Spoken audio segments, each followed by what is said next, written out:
I don't believe that the way the Attorney General's office is set up, that it can truly serve the people of Washington and the government of the state of Washington.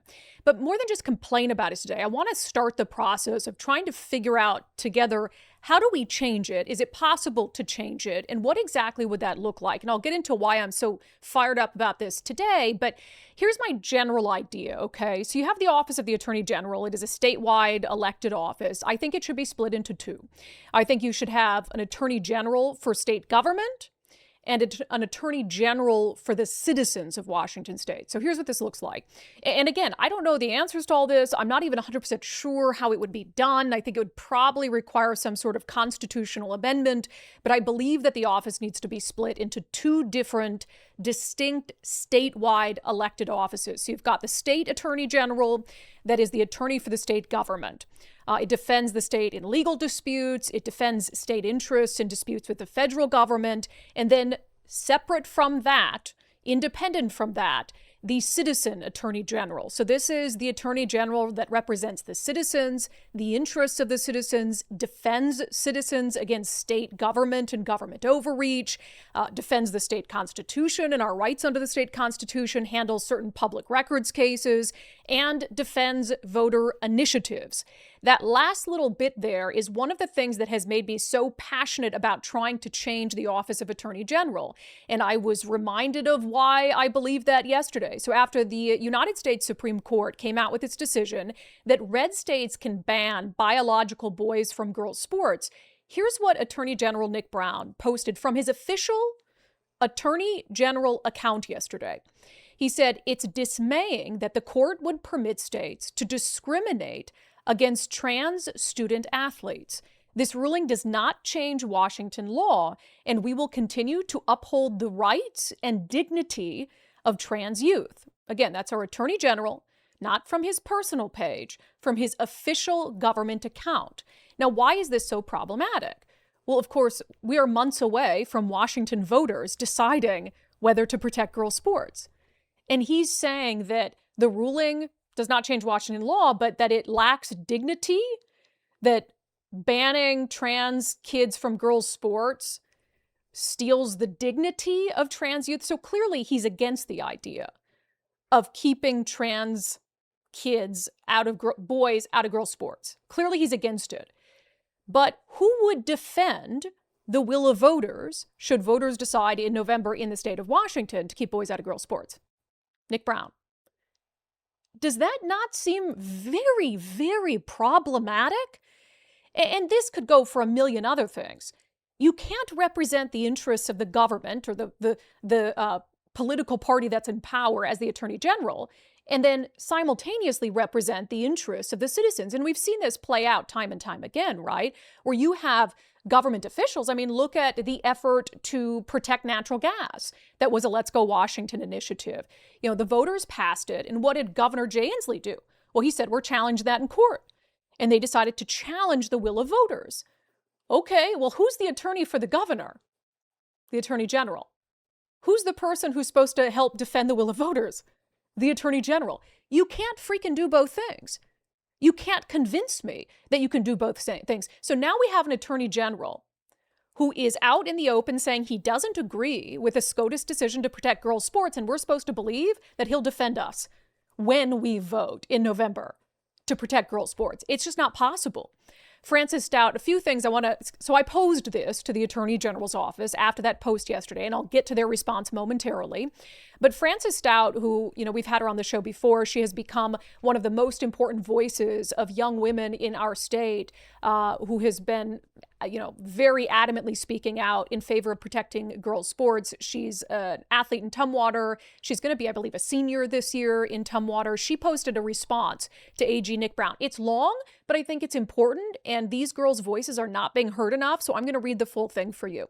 She said, AG Brown, it's easy to post a polished graphic declaring yourself on the right side of history. It's harder to sit across the table from the girls whose concerns you've dismissed. You called protecting girls' sports discrimination.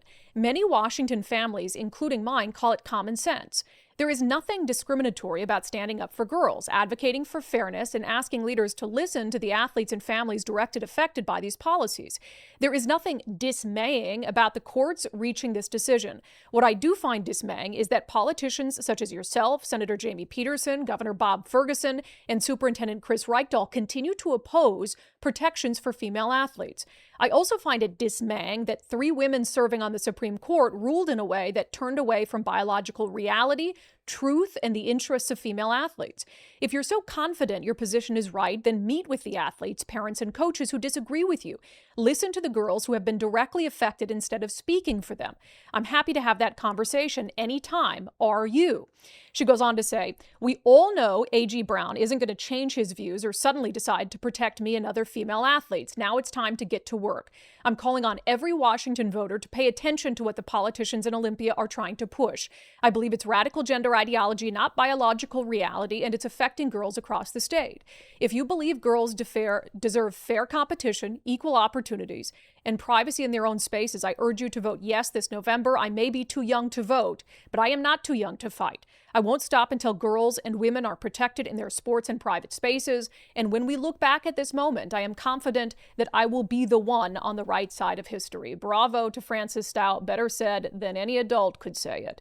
And she's right to be upset. We have this attorney general, and look, he won. He was duly elected to office, but he doesn't represent the interests of all Washingtonians.